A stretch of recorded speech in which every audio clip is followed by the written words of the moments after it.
Bien, vamos ahora a tratar de explicar cómo es el comportamiento de los elementos inductivos en los circuitos eléctricos. Para eso vamos a meternos un poquito a investigar o a desarrollar cómo se comporta lo que se llaman en la práctica bobinas o solenoides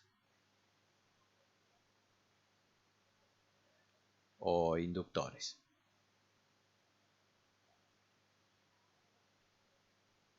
Bien, lo primero que podemos decir que el comportamiento principal tiene que ver con fenómenos ligados al magnetismo de este tipo de elementos, ¿sí? ¿De dónde viene el magnetismo? Lisa y llanamente del movimiento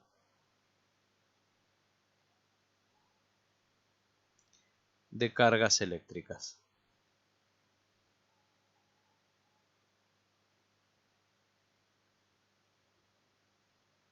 ¿Sí? Cuando yo tengo dos cuerpos con carga eléctrica, por ejemplo, este carga eléctrica positiva y este carga eléctrica negativa, entre ellos se van a generar fuerzas, eso ya lo vimos, electrostáticas, donde el cuerpo con carga negativa le va a generar a este cuerpo con carga positiva en esta dirección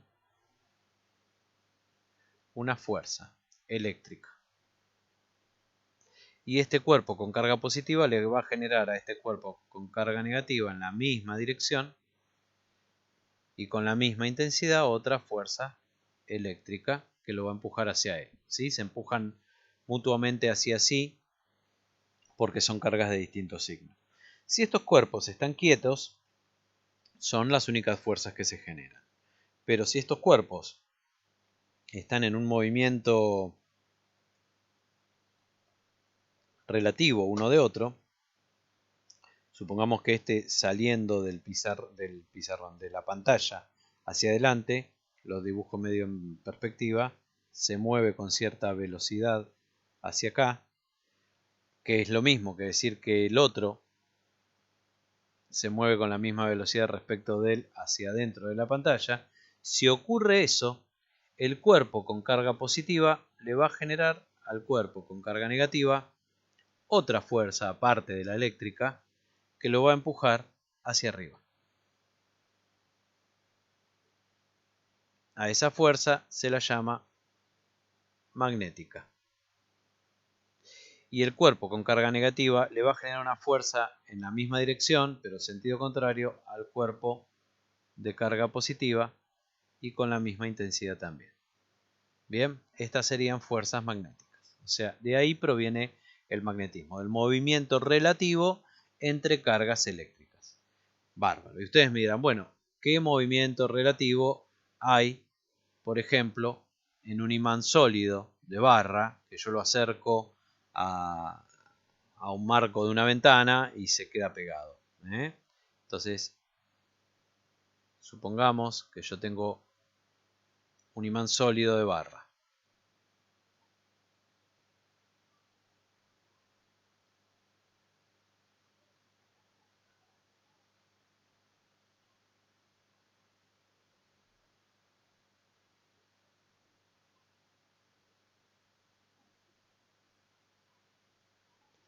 Ahí tenemos nuestro imán sólido de barra.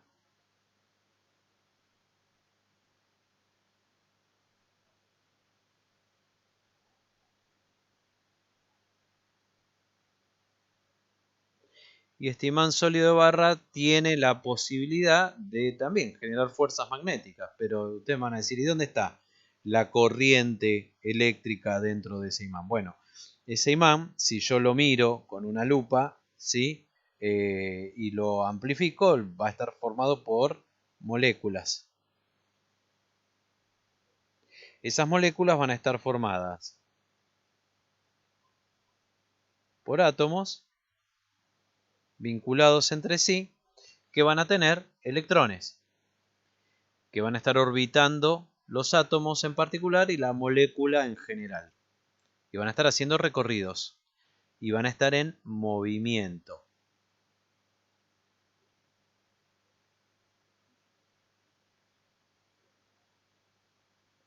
Puede haber electrones inclusive compartidos que orbitan dos núcleos atómicos a la vez, ¿sí? Y a su vez, estos electrones van a, si yo los miro,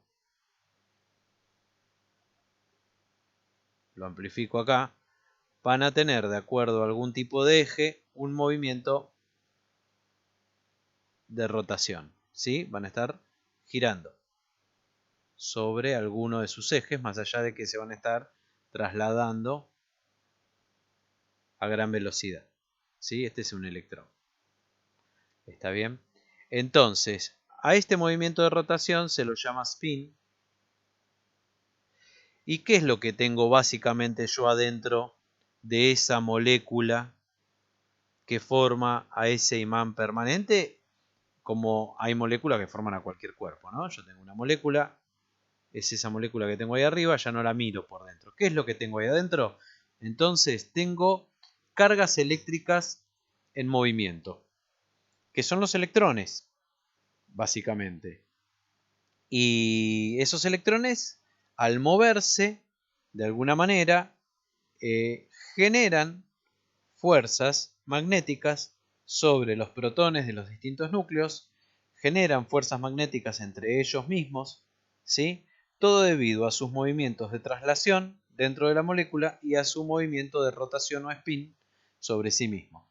Entonces, ese movimiento de esas moléculas, de esos electrones dentro de las moléculas donde están contenidos, generan magnetismo, generan fuerzas magnéticas. Fuerzas magnéticas que en muchas moléculas son compensadas en el interior de la propia molécula, pero hay otras moléculas donde, de alguna manera, esa fuerza que generan estos electrones no se compensa totalmente en su interior y de alguna forma actúa fuera de la molécula, ¿sí? A ese tipo de moléculas se las llama imanes moleculares.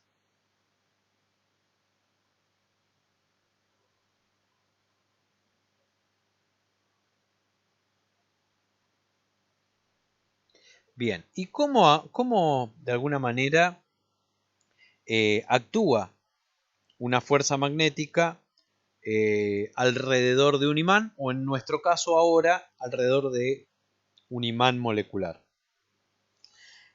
Bueno, hay una herramienta muy interesante, muy importante, que se llaman líneas imaginarias de campo magnético, que sirven, así como las líneas imaginarias de campo eléctrico, para explicar cómo un cuerpo que tiene, en este caso, energía magnética, es capaz de generar fuerzas en su entorno, ¿sí?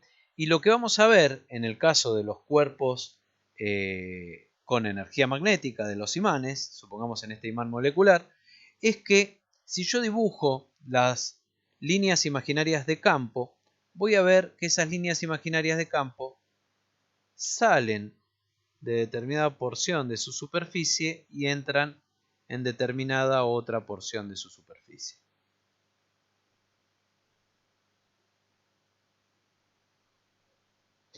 Recordemos que las líneas imaginarias de cualquier campo de fuerza a mí me están hablando de cómo actúan las fuerzas, en este caso magnéticas, alrededor de este cuerpo que las genera.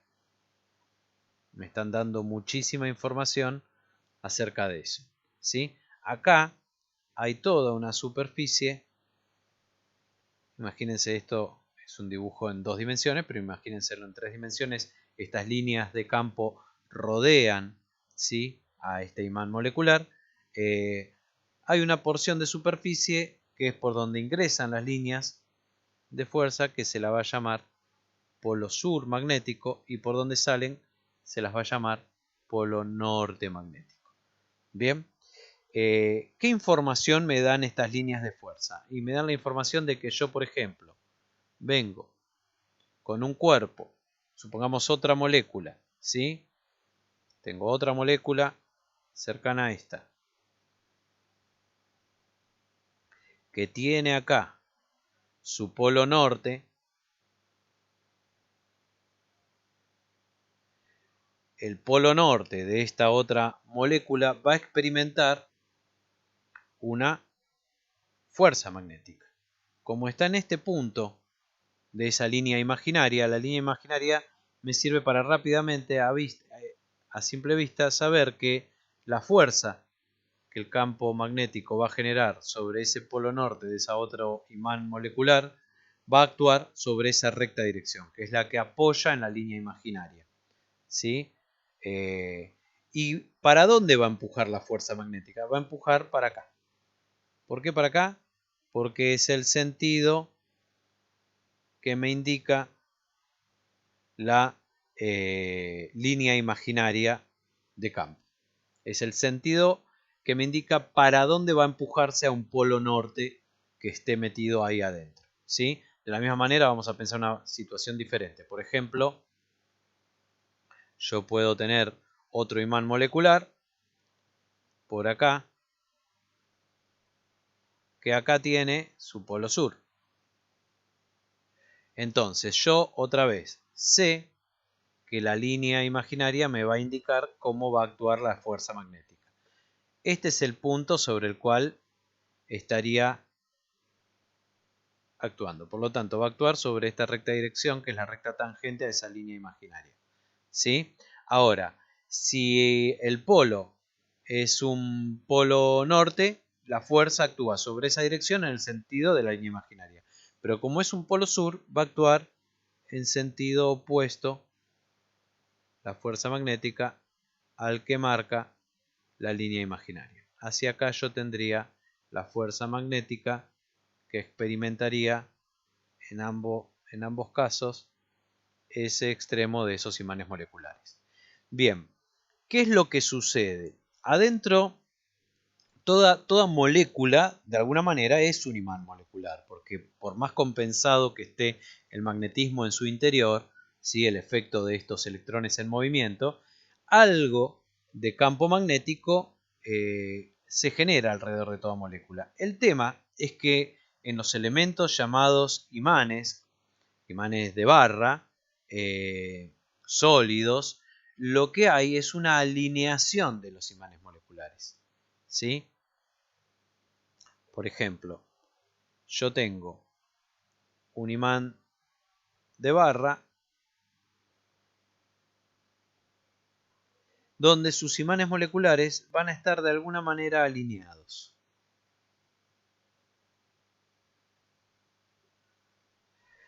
Con sus polos norte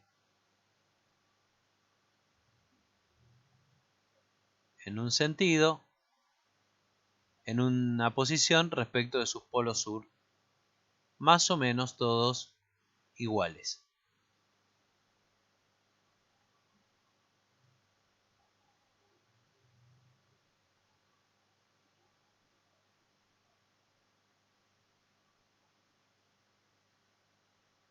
Bien, ¿y eso qué es lo que hace? Eso va a hacer que sus campos magnéticos queden alineados. O sea, vamos a dibujar el campo magnético de uno. El campo magnético vendría así.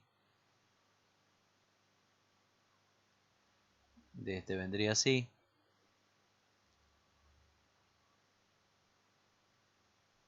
¿Sí?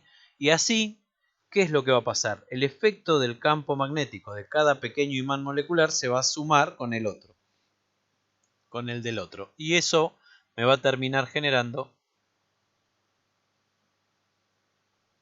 un campo magnético mucho más importante alrededor del cuerpo masivo.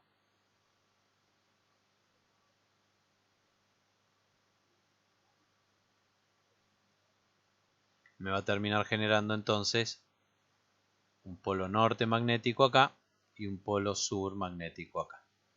Bien, ¿cuál es la diferencia? Esto es un imán permanente.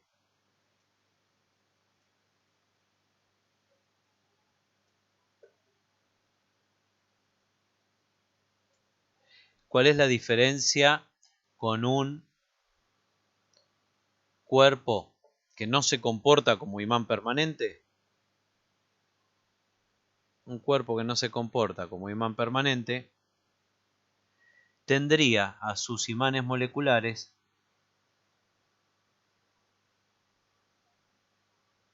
en distintas direcciones, anulándose los efectos magnéticos de uno con los del otro.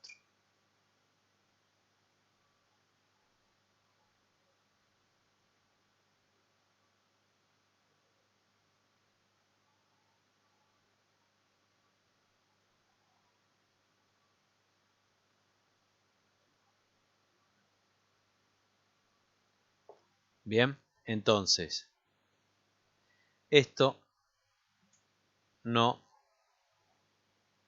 es un imán.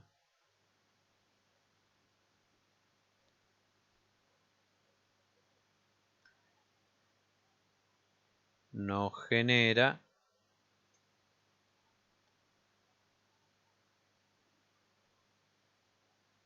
fuerzas magnéticas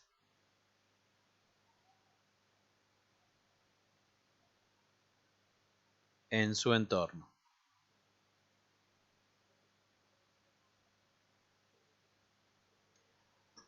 Bien, en cambio aquel es un imán, genera fuerzas magnéticas en su entorno.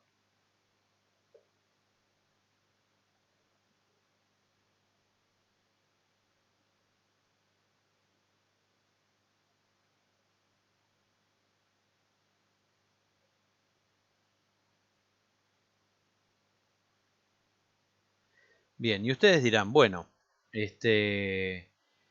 me dibujan esto así, ¿cómo es en realidad? Y uno lo dibuja plano, pero tiene que imaginarse que esas líneas imaginarias de fuerza en realidad rodean al objeto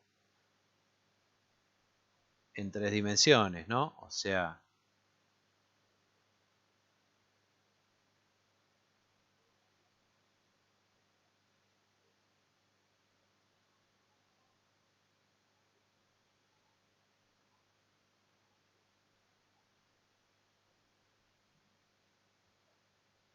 lo que pasa que para poder explicar de una manera cómoda, imagínense el lío que sería explicar con gráficos tridimensionales como este que estoy haciendo yo acá.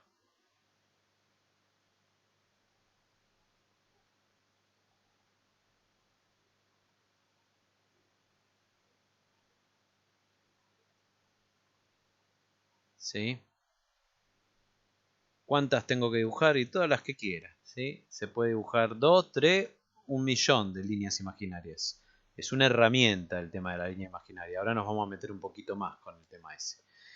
Bien, hasta acá con lo que serían imanes permanentes y no imanes, por decirlo de alguna manera. Ahora, eh, hay imanes que no son permanentes, que son artificiales y que de alguna manera se los magnetiza. Son materiales que se los puede magnetizar y retienen ese estado por un tiempo. ¿De qué se trata eso? ¿Cómo es que hay cuerpos que tienen materiales que son magnetizables? Materiales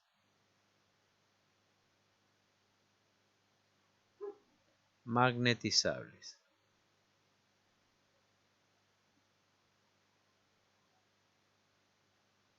Bueno, eso tiene mucho que ver con el movimiento de las moléculas dentro del material. Hay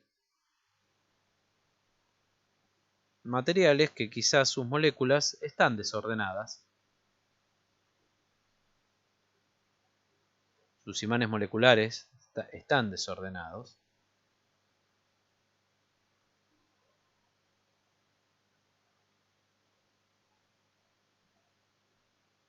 ¿sí? Pero ocurre lo siguiente, pensemos en esto. ¿Qué pasa si yo tengo un campo magnético cuyas líneas de fuerza, no sé, van en este sentido, ¿sí? Estas serían las líneas de fuerza de mi campo magnético. magnético B. Y meto ahí adentro un imán. Lo meto así al imán.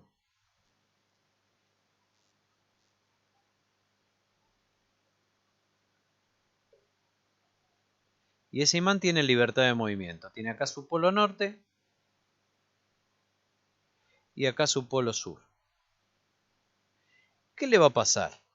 El polo norte va a experimentar una fuerza magnética que lo va a empujar en el sentido de las líneas del campo de fuerza magnético. O sea, va a experimentar una fuerza magnética que lo va a empujar para acá.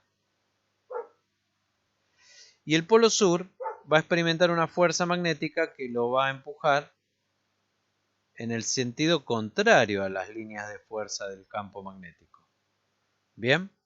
¿Y esto qué va a pasar? Si este imán tiene la capacidad de poder moverse, va a terminar generándose una rotación de ese imán. Va a terminar rotando, va a terminar moviéndose hacia acá. Porque tengo una cupla de fuerzas sobre un elemento rígido. Va a terminar rotando más o menos alrededor de este punto y va a terminar ubicándose en una posición en la cual ya no se generen cuplas, o sea, fuerzas que empujan a la rotación sobre él. Se va a terminar ubicando acá. Con su polo norte acá y su polo sur acá.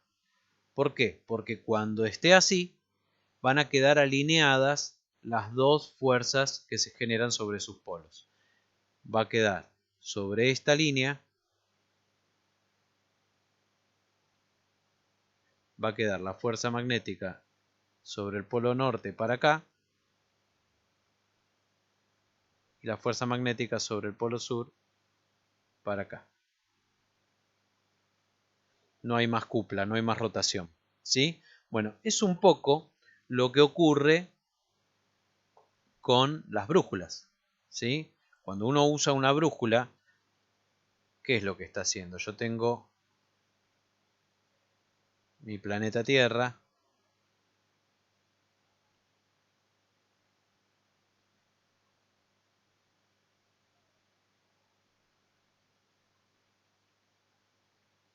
¿Sí? Alrededor de mi planeta Tierra hay un campo magnético, que ahora podemos hablar también un poquito de esto.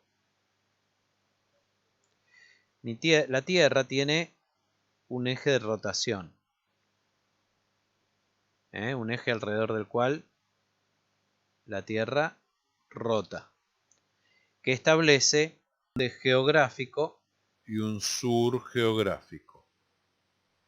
Pero la Tierra, a su vez, se comporta como si en su interior tuviese un imán. ¿Por qué? Porque en el interior de la Tierra, debajo de su superficie, hay mucho material, magma, mucho hierro, mucho mineral en estado líquido, viscoso, que con el movimiento de la propia rotación de la Tierra hace que ese material viscoso empiece a friccionarse contra las partes más sólidas o de mayor densidad y que esa fricción empiece a hacer que ese material adquiera carga eléctrica y se generan torbellinos de ese material con carga eléctrica y eso genera magnetismo. Y ese magnetismo es el que se ve reflejado alrededor de la Tierra y que de alguna manera desvía las líneas de campo magnético que vienen del Sol, que se llaman viento solar, y evita que toda esa energía caiga y nos mate, entre otras cosas. Parte de esa energía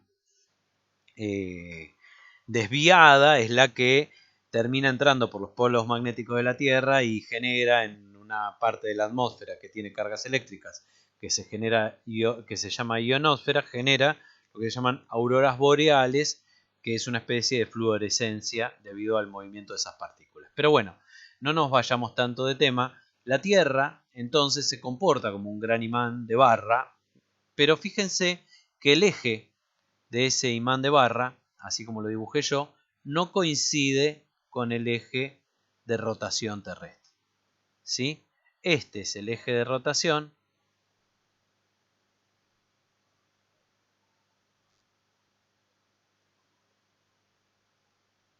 y este es el eje magnético.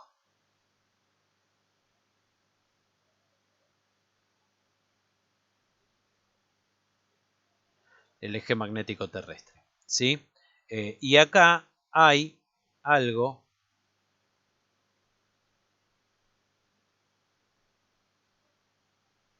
que es un ángulo. A ese ángulo se lo llama deriva magnética.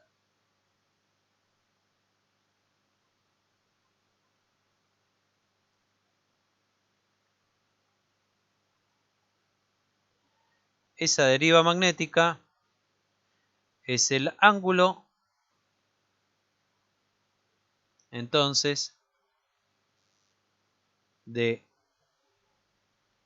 apertura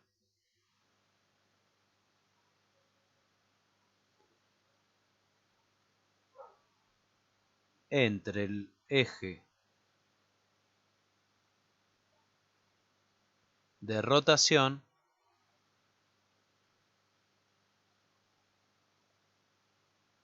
y el magnético.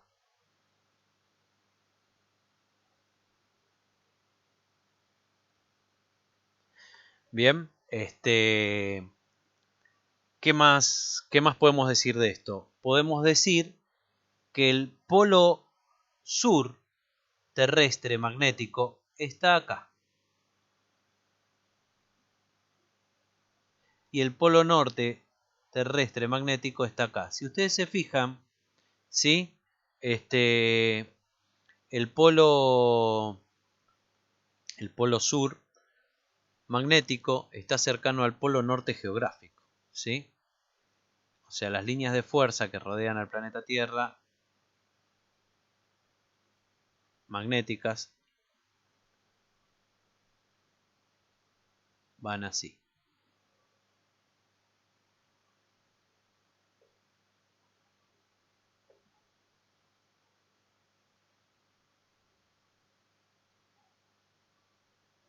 ¿Sí?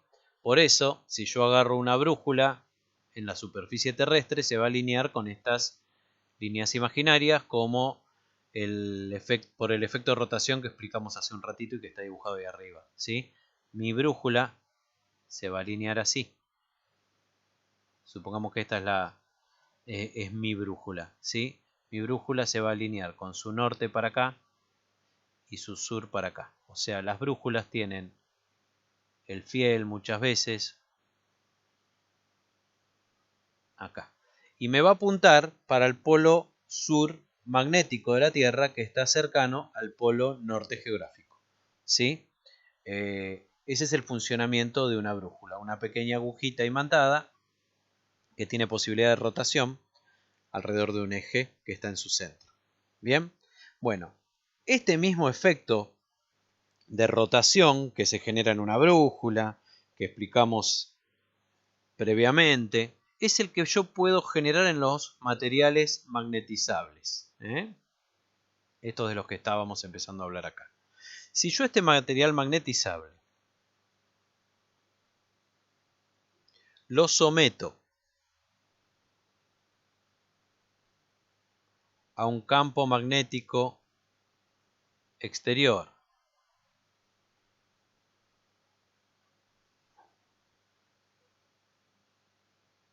que empuje en un sentido determinado, generado por otro imán, por ejemplo, lo que va a ocurrir es que sus imanes moleculares, esto le va a pasar a cualquier cuerpo, ¿está claro? Sus imanes moleculares van a experimentar fuerzas. Los polo norte, fuerzas magnéticas, los polo norte en el sentido del campo externo al que lo estoy sometiendo y los polo sur en el sentido opuesto al campo magnético externo.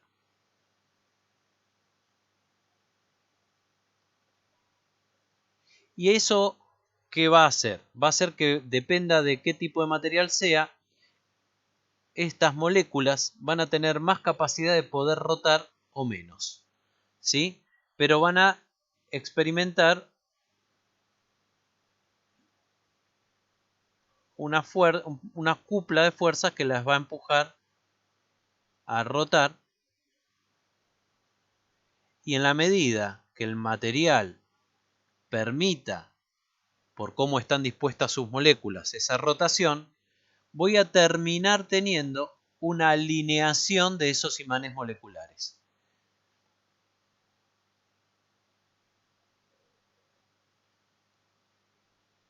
Me va a terminar quedando entonces que esos imanes moleculares van a rotar hasta quedar todos con su polo norte alineado hacia el mismo lado del cuerpo y el sur hacia el mismo lado del cuerpo que el resto de los imanes moleculares, y de alguna manera esto va a hacer que se termine comportando como un imán artificial que, cuando yo le quite ese campo magnético externo que generó esta realineación de los imanes moleculares, el imán artificial, ¿sí? Esto sería un imán artificial,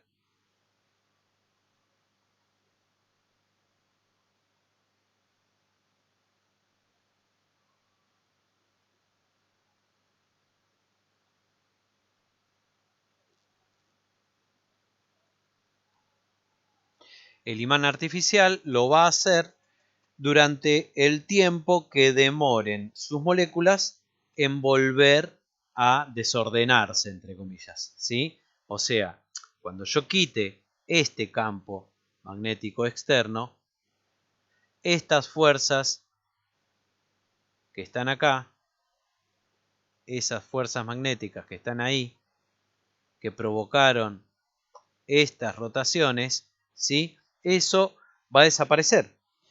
Entonces va a perder el estado de equilibrio que tenía con nuevo, que lo mantenía por el campo magnético externo.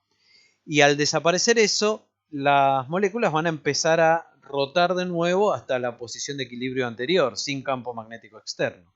Eso les va a llevar un tiempo. ¿Cuánto? Y depende. Todos los materiales tienen algo que se llama inercia rotacional molecular. Hay materiales que van a poder permanecer imantados durante más tiempo una vez que yo le quite el campo magnético externo, y otros que van a permanecer menos tiempo. Unos donde las moléculas van a rotar naturalmente hasta encontrar de nuevo su posición de equilibrio original más rápido, y otras donde van a tener menos libertad de movimiento, de rotación, y van a tardar más tiempo, ¿sí? Por ejemplo, yo tengo un costurero con un imán adentro para que no se pierdan las agujas. Cuando saco las agujas veo que están imantadas. Después de un rato de sacarlas, veo que ese magnetismo lo perdieron. ¿Está bien? Bueno, ese efecto es el que se puede aprovechar para generar imanes artificiales que van a durar un tiempo. Ojo, hay materiales que tienen una inercia rotacional molecular muy pequeña, muy grande, y de alguna manera tardan muchísimo tiempo, años, en desmagnetizarse. ¿Está bien? Bien. Hasta acá un poco el tema de magnetismo y de imanes permanentes. Falta terminar de interpretar, que fue lo que les dije yo, qué información me da el dibujo de líneas de fuerza magnéticas alrededor de un imán. Vamos a dibujar un imancito por acá, ¿sí? Su polo norte, su polo sur. Entonces vamos a dibujar sus líneas imaginarias de campo. Lo estábamos haciendo en azul, vamos a seguir haciéndolo en azul. Sus líneas imaginarias de campo entonces salen de un polo para entrar al otro.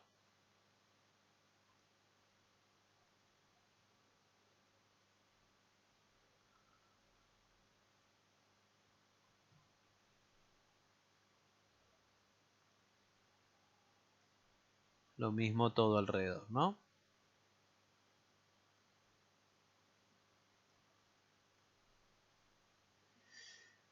Y decíamos, ¿qué información me dan estas líneas imaginarias? Supongamos que, por un lado, ya dijimos, si yo voy con un polo norte de un objeto a colocarlo en algún lugar de esta línea imaginaria, decíamos, la fuerza magnética va a actuar sobre la dirección de la recta tangente y va a actuar, como es norte,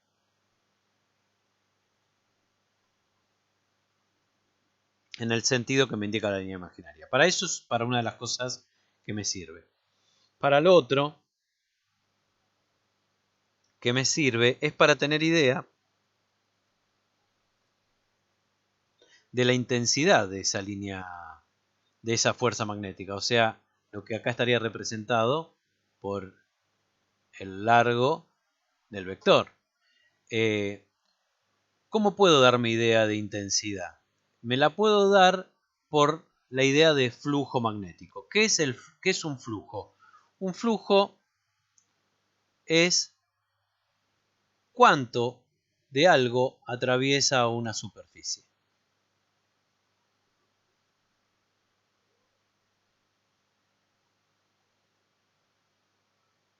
Supongamos que estas son líneas de campo magnético, ¿sí? Y que yo acá tengo una determinada superficie. Si yo hago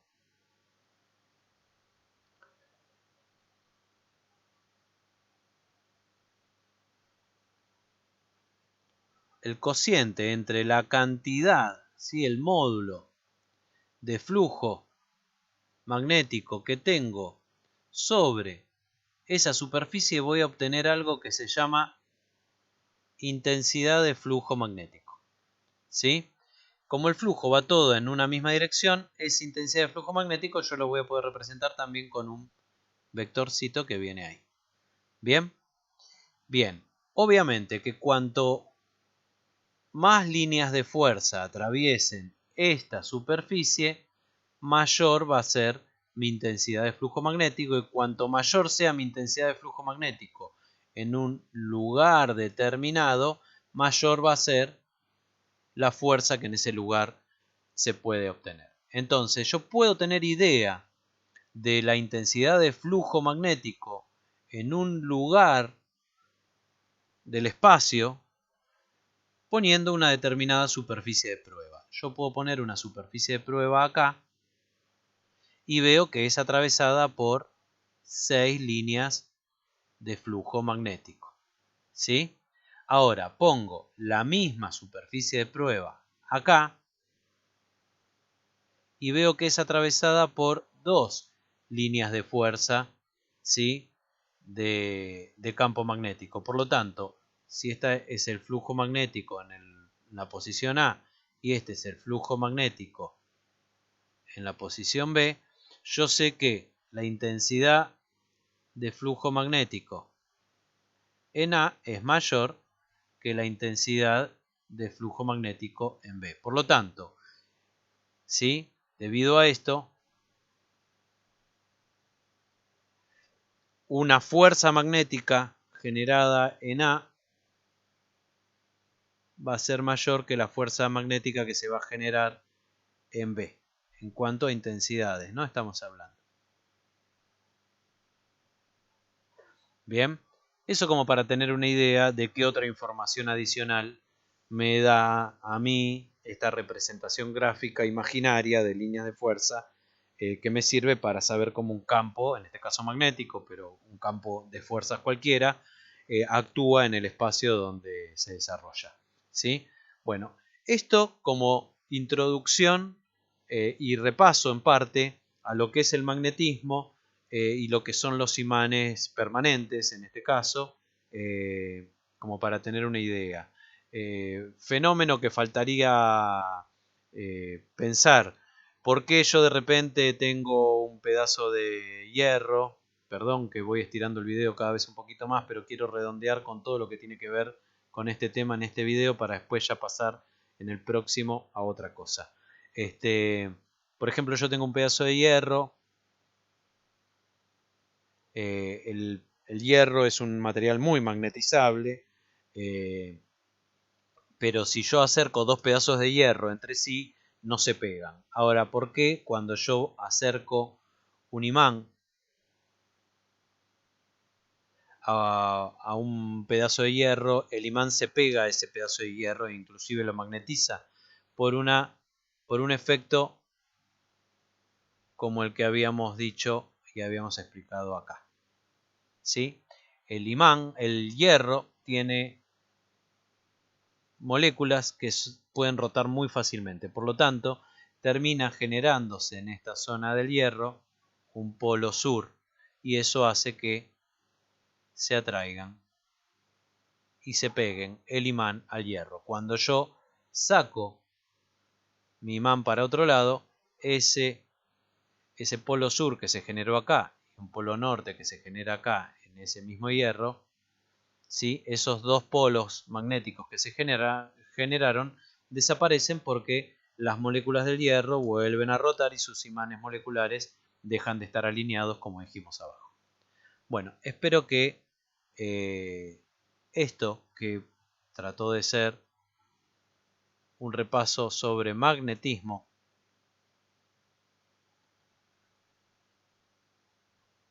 ¿sí?, quede de alguna manera suficientemente bien explicado como para que se entienda.